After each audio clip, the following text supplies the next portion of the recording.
happy Vlogmas day 5.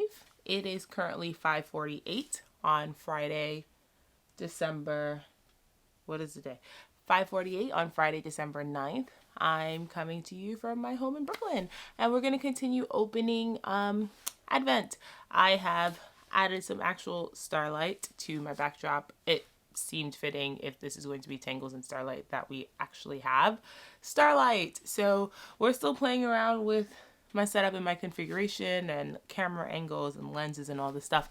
We'll see how it goes. But today we are opening, I don't have a bobbin for my spinning wheel. I've been too busy getting jazzed to sit down and chat with you that I didn't do the right stuff.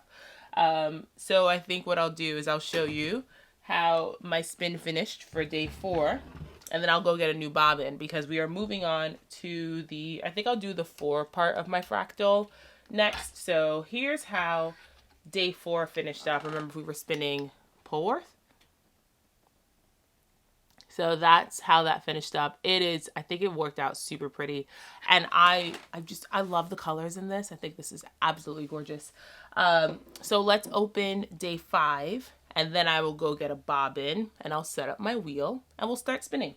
So I'm gonna grab my basket, which is looking decidedly more empty now than it was when we started, but all good things have a beginning, a middle, and an end. On the bright side, we aren't even at the middle yet because we're only at day 5, and it's a 12-day Advent, so there's plenty of time. But yeah, let's see what's in here. Cue the present dance. I feel like the present dance gets a little bit weirder every day, but yeah. All right, let's see. They're like little squishy bundles, and what am I going to do when Advent's over and I don't have a little squishy bundle to... Ooh, okay. Ooh, there's some grunge in this one. Wait, is this Targi again? It's Targi again! Hooray! The heavens! You guys, I'm actually dreading getting Ramblay.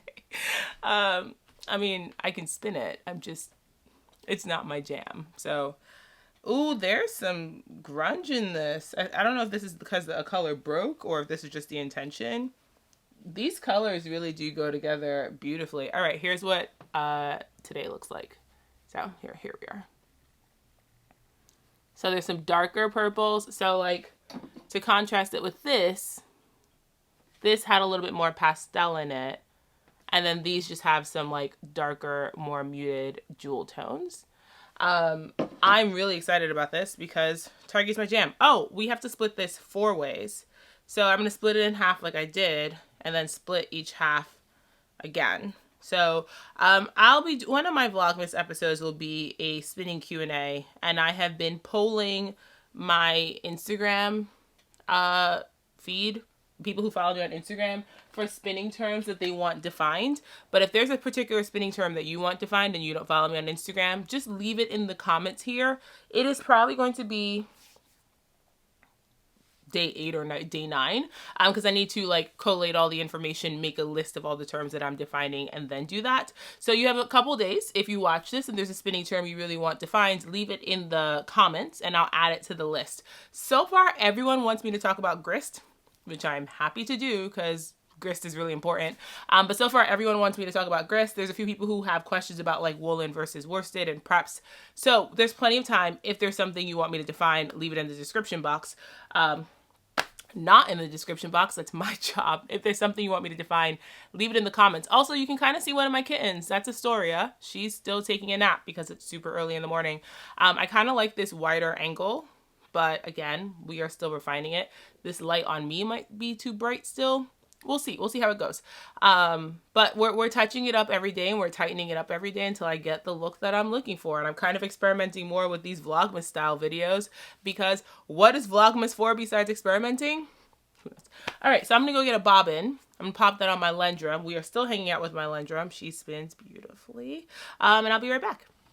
So I'm sure I'm not the only person who gets super reflective this time of year. I think it's, the year wrapping up and taking a look at all the things you've accomplished and maybe all the things you had hoped to accomplish but didn't accomplish, I like to give myself extra grace this time of year. So if I can wish anything for you this year, and this is independent of whether you celebrate a holiday or not, I think anytime something comes to a close, we start thinking about all the things that were behind us, and all the things that are ahead of us. So if I can wish anything for you this Vlogmas, I wish you some grace and some peace and, a little bit of clarity when it comes to looking and reevaluating ourselves. I think we get extra hard on ourselves, especially this time of year where everyone's like,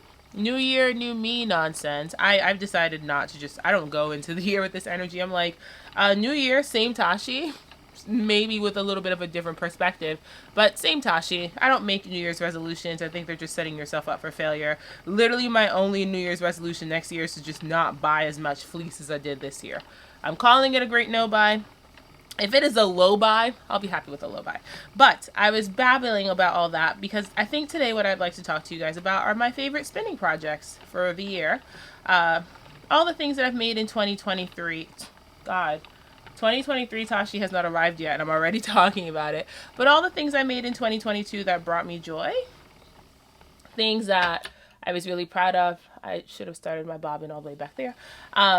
Things that I was really proud of, things that made me feel really accomplished, things that I learned from as a spinner, because I feel like we're always learning as long as we give ourselves the opportunity to always learn.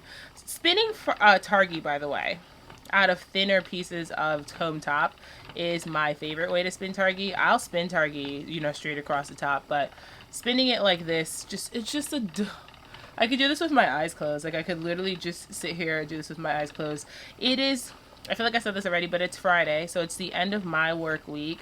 I'm prepping for, the weekend and for resting and for recharging, and so I'm just like, what can we talk about today? And I'm just like, ooh, all the things I've made that I've loved. So that was a really long, rambling introduction. I will put pictures, obviously, to give you some context. I'm just going to be, talking about spin projects. You're going to be like, bah, bah, bah, bah, bah. I have no idea what you're talking about. So these are in no particular order, but I think if I was picking the top 5 things I've made this year that I loved, on that list would be my Valentine's Day nest advent. I did not do that one with breaks, so that was 14 days, and I spun every day from February 1st to February. I think I took one day off, but by February 15th, all 14 ounces of the singles were done. And it was a very similar situation to this. It was just, dyed comb top. You opened it, you had no idea what you were getting. And I spun it along. What I did for that one was I did 2 bobbins, and I spun both bobbins the exact same way. Like, I just split each braid in half and did 2 bobbins and spun them end to end, and then did a 2-ply yarn. And then after I did the 2-ply yarn, I skeined it up in, I think, 300-yard intervals, because it was a lot of, obviously it was 14 ounces. If I'm remembering correctly, I got 1,800 yards from that spin, but that spin was just a really big joy, because February is still dark, the days are getting longer, but they're not very long and bright yet, and February in New York City tends to be really rainy. We don't get very many, snowy days. So when we do get snow, it's just New York City doesn't know how to handle snow. But February tends to be very rainy and dark, and it was really nice to just have a little pop of color to spin every morning. And then my husband gave it to me as a Valentine, he had pre-ordered it for me as a Valentine's Day gift, which was also a really big treat. But I really enjoyed spinning that. I don't know what I learned. Maybe I don't have to learn something. Maybe I can just enjoy it for the sake of enjoying it. I enjoyed it. I thought the colors were really fun. There were some bright, punchy colors in it. This whole advent feels really soft and muted. It feels very Nest fiber. It feels very much Jen's aesthetic, but it feels very soft and muted. And the Valentine's Day advent was very punchy and bright. I really enjoyed it. There was one thing in there that I'd never spun before. There was sea cell, which I'd never spun before. I think it was BFL and sea cell, which was interesting. And then there was a merino and milk day. And I've never spun milk fiber. I feel like milk behaves a lot like silk, and sea cell behaves a lot like tencel, which makes sense. But it was a joy to spin. and it made beautiful yarn, and it's sitting on my shelf. I was talking to someone in Jillian Eve's Discord the other day. I'm West Indian, so when I say the other day, that could mean yesterday or could mean like 3 months ago. It is still the other day. So I have no idea when I was talking to her, but I was talking to her the other day about like spinning large quantities of yarn for just the sake of spinning them and not spinning with a project in mind. So I finished that spin in February, and it is still sitting in a basket, and it's a beautiful art piece. Every time I pass it, it makes me smile, and I squish it all the time, but I have no idea what it's going to become. I have no idea if it's going to become anything besides yarn that sits on a shelf and makes me happy. So here is your friendly reminder that the things we make don't have to have, there doesn't have to be an end product. Like, it is okay to make for the sake of making. I think I enjoy spinning more than I tell people I'm a capital S spinner and a lowercase k knitter. Like, I spin for the sake of spinning. I don't spin for the sake of like knitting it up into something. I just like the act of spinning. So sometimes I just, ooh, this berry shade in here, y'all, jeez. Sometimes I just spin for the sake of spinning. So that yarn is sitting on a shelf, and maybe next year it'll become something and maybe it won't. It's a fun companion. So next on the list of my, and again, these are not in any particular order, I think something that I definitely want to include on the list is my first sheep-to-skein project. So my first finished fleece was a BFL Clun Forest cross that I found on Instagram through a friend because she had posted hers, and it was actually 2 lambs fleeces because the fleeces were itty bitty. So it was 2 lambs fleeces to give me 3 pounds, and it was definitely not the first fleece I'd ever received. I don't know why I decided that that was going to be the first fleece that I completely processed, but those were some frisky lambs. I don't know. Those lambs were living their best life, rolling in all the dirt and getting in all the trouble, because when I opened that fleece, I was like, oh my Lord, this is going to be a project. But it scoured beautifully. And for some reason, as soon as I scoured it, I decided I was going to cart it, and I was going to decide to immediately start working it. So I immediately started working it, and it took me about a month from the time the fleece arrived until it was finished yarn. I have 1,500 yards of 2-ply yarn. It was my very first large woolen project. I was only spinning worsted yarns like last year. I decided to learn how to spin woolen this year, and now it's my favorite thing to spin, and I want to spin long draw forever. I mean, I could do short forward, but if I had to pick between short forward and long draw, and I could only spin one for the rest of my life, I'm spinning long draw forever and ever. It is my favorite. Woolen yarns all day, every day. But it was my first big woolen project, and it's not the most consistent yarn because I was still learning how to spin long draw consistently. I ended up with about 18 ounces of yarn and 1,500 yards of 2-ply. I actually did spin that yarn with a project in mind. I just have not made the project, and I think the yarn's been finished since like May. I have not even swatched. I have not cast on. I spun that yarn for the DRK Junction sweater, and I even spun the contrast color. Like, that's how committed I was to that particular project. So I spun the main color, I spun the contrast color, and the yarn is sitting in the same basket with my Nest Fiber Advent, and every now and then I walk past it and I squish it, and it brings me a lot of joy. It is definitely on this list because it was the first fleece project I ever completed. I kept buying fleeces with the idea of spinning it into yarn and then not spinning it into yarn. So it was kind of nice to have, you know, something that I checked off where I could say, hey, I have completed a sheep-to-skein. There's just nothing like a sheep-to-skein project. Like, if you haven't done it, it's very hard to explain the like level of control you get, but also like, I don't know, I was just really proud. I felt like it was like a bucket list achievement. Like, okay, if I never spin the rest of these fleeces, at least I can say that I did it once. And I kind of did it well. The yarn, again, the yarn's not super consistent, but it will knit up just fine. I knit a swatch of it. The fabric of it is beautiful. It has that downy kind of bounce from the Clun Forest, but the BFL just gives it a little bit of drape and a little bit of luster. It's really pretty yarn. I will, of course, insert pictures, but maybe that'll get knit up next year. Who knows? So that is on the list. I think the third thing that would have to be on this list is my first singles yarn. So my first singles yarn was a bit of Icelandic roving. So I do the Longway Homestead breed study. If you're not familiar, Longway Homestead, see, I've gotten through the first quarter. That's the thing about spinning thinner pieces, you get through it much faster. So I've gotten through the first quarter of my braid already. And when I finish a piece and I'm switching on over, what I do is I make sure that there's a fair bit of unspun fiber, and I just lay the unspun fiber from my first piece on top of the unspun fiber from my second piece, and that way I can keep going. I don't have to worry about my join. My join is like pretty solid because I'm going unspun to unspun. If you try to like wrap unspun fiber around spun fiber, you end up making like a coarse spun yarn, and you run the risk of that slipping. So the strongest join is going to be unspun to unspun, just FYI. If you're working on a join, your strongest join is going to be if you go unspun to unspun. Anything else is going to run the risk of breaking and falling apart over time. Oh, I'm spinning this the wrong way. Oh, never mind. This is a palindrome. It doesn't matter. So yeah, so I do the Longway Homestead breed specific yarn program fiber, and it's Longway Homestead. Anna runs this mill in Canada. She's very passionate about getting people to try breed specific yarn, and also very passionate about revitalizing Canada's wool industry. So every month you get a little package from Canada, and it's just a bit of roving from breed specific sheep. And it's all small batch farms. It's milled at her mill. And the first thing I got from the Longway Homestead kit was Icelandic. And I'd never spun Icelandic before, and I found it absolutely terrifying.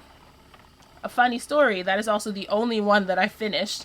And I have 6 months of little envelopes of floof in a basket. I think I have Polypay, Rambouillet, Shetland, Targhee, and Wensleydale, and it's really interesting seeing what it's like when it's mill prepped versus like commercially prepped into top, because this is roving, it's not top, and there's still VM in it. It is very much farm yarn, but it's like minimally processed and beautifully handled. So it was my first time spinning Icelandic, and I was terrified of it because if you know anything about Icelandic, it's dual coated. It doesn't have knitters, I think, have a very interesting misconception about Icelandic yarn, especially since most of the things we can get that's Icelandic that's commercially available is like Let Lopi and Alafast Lopi, which is not next to skin. Not everyone can wear it. A bunch of people have like serious prickle from Let Lopi and Alafast Lopi. Plotu Lopi is probably easier, but that's because it's unspun and it's like thinner yarn. So I think knitters have like a big misconception about Icelandic, and so since the only Icelandic I had encountered was Let Lopi, I was expecting this very scratchy and uncomfortable fiber against my skin, and then when I took it out the package, it was beautiful. I was like, excuse me, shut the front door, and then I immediately went looking for Icelandic fleece. It took me some time to find when I got my first Icelandic, like maybe last month, but I've been looking for Icelandic lamb for a very long time because I was just like, oh, this is something special. It was beautiful. It was a little bit toothy. I don't mind tooth in my fiber. I feel like you guys know that by now. It was a little bit toothy, but it was lovely. So I immediately went hunting for how to spin Icelandic, and pretty much everyone says you spin it with as low twist as possible.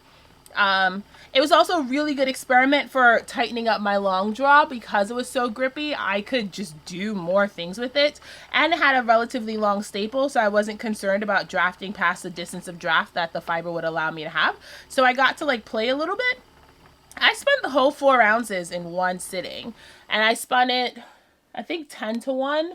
I'm pretty sure I spun it 10 to 1. It was the like lowest ratio I had ever spun fiber on, and I was just confused about how this could be twist locked at 10 to 1 when I'm so used to spinning at 18 to 1, but it was obviously twist locked and made beautiful yarn. And then I decided to be brave and leave it as a singles yarn and not ply it, which was also something I had never done before. And so I was like, oh, this is going to break 100 times as I skein it, because I use a Spinolution skein winder to skein my yarns. I sometimes use a nitty knotty, but if I'm skeining like 400 yards, I don't want to do that with a nitty knotty. My shoulder doesn't enjoy it.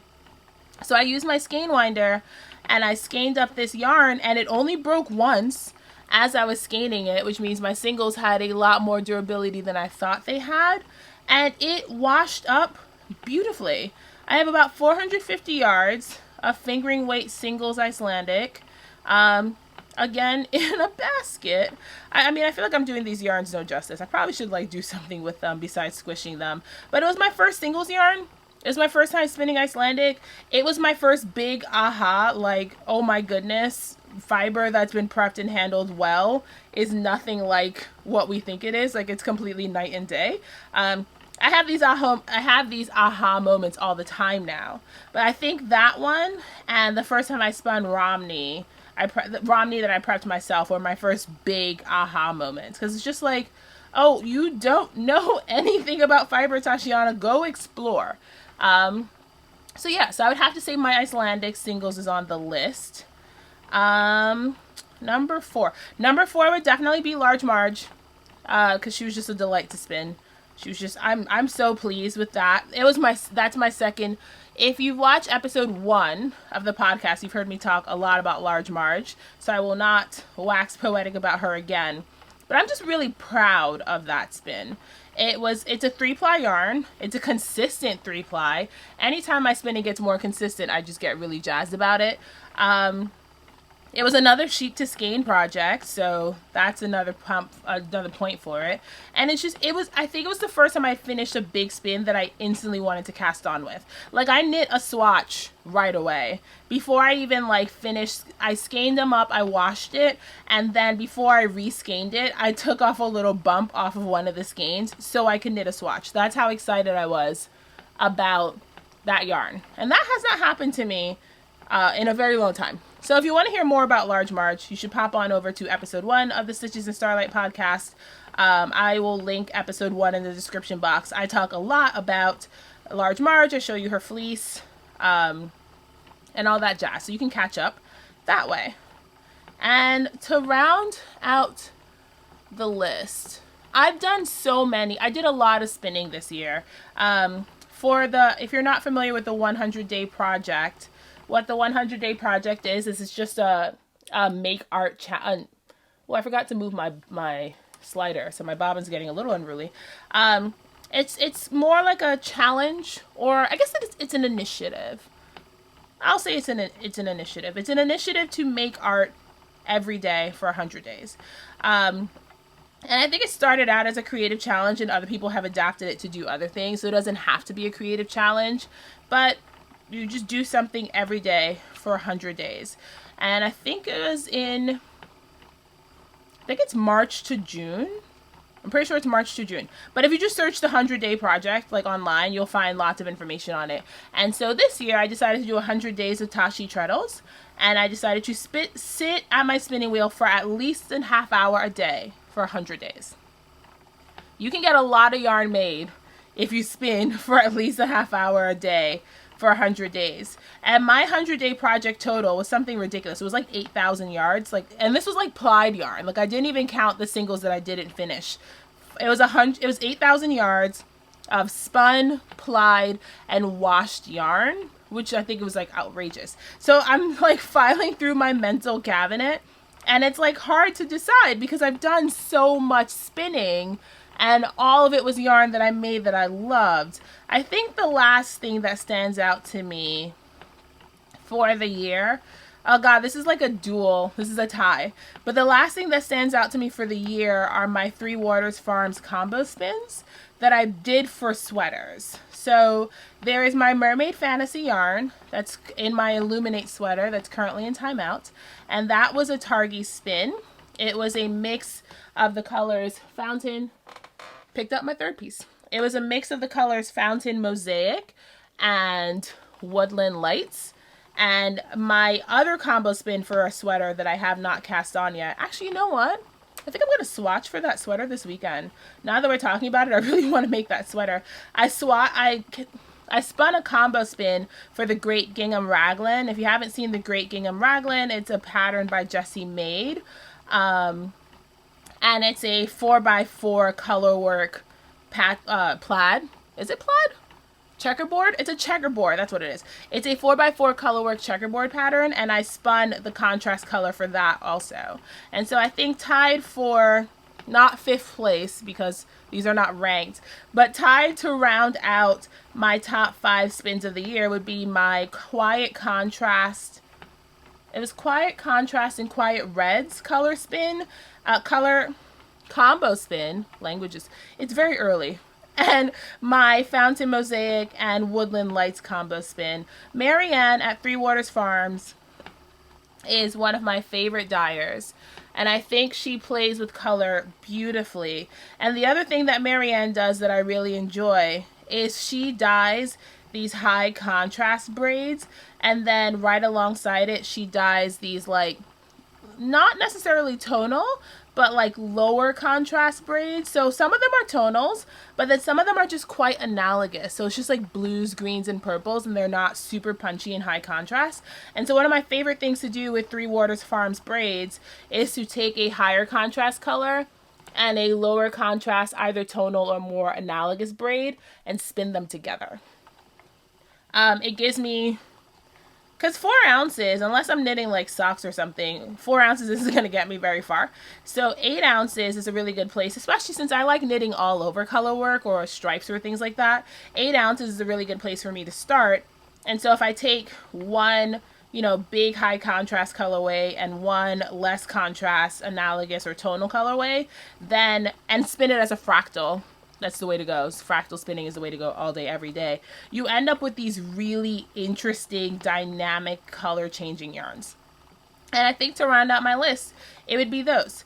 So, now I'm like sitting here thinking about all the yarn I've spun, and it's just, I mean, you're looking at my hands and not my face, but I have the biggest smile on. Spinning has brought me so much joy in 2022, especially since I decided to do the 100-day project. I'm very glad I did that.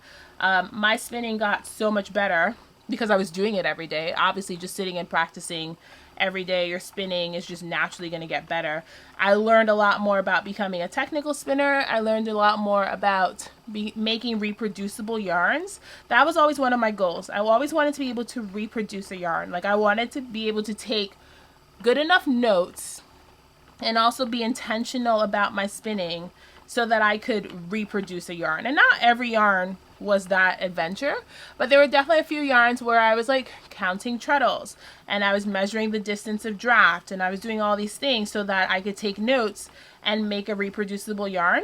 And I learned how to do that this year, and I feel like my spinning has just completely leveled up a ton just from practice, from talking to other spinners, from engaging with the spinning community online. And I'm super grateful for all the gifts spinning has brought to my life this year. It's part of the reason why I wanted to start this podcast, is I just wanted to share my love of spinning with other people in the hopes that it would inspire people to give it a go. I think it is such a giving and gentle craft. I mean, obviously it can be a lot of other things. It's super fun. Like, it's stupid fun, and you get to learn a lot and you get to hang out with really cool people. But I feel like at its core, it is a very gentle and giving craft in a way that I don't find a lot of things are. It really allows me to be in my body. It allows me to be focused. It's like my form of daily meditation. It's a joy. It's a real joy. And I hope that if I've inspired you to pick it up, that you love it as much as I do. Obviously, it's going to take work. No one's born with a spinning wheel in their hand and knows how to do this. It's going to take work, and it might be a little bit frustrating. But I do hope that if you give it a go, you like really give it a go and see all the ways that spinning can add and enrich your life, because it definitely has done that to mine. So that was a little bit more introspective than we've gotten in Vlogmas. But anytime I start thinking about like what happens the year behind me, I get really reflective. So I hope you guys don't mind that. And I hope it inspires you to reflect on your own personal favorites and your triumphs and all the things that you've learned and all the ways that you've flourished as a crafter this year. So theoretically, normally when I sit down and do this, I get through half of a braid. I haven't even finished this quarter. I think I have enough time to finish this quarter before I'm late. No, I don't have enough time to finish this quarter or I'll be late to work. So I'm going to tie this off to my my orifice hook. That's also how I maintain tension. I just wrap this around my orifice hook and keep this under tension. I'm going to get ready for work and then probably come back tonight and really finish spinning this delicious turkey because it's been a real joy. So thank you so much for hanging out with me, you guys. Happy Vlogmas. Happy December. I hope you find something that brings you joy today. And I will see you in 2 days. Bye for now.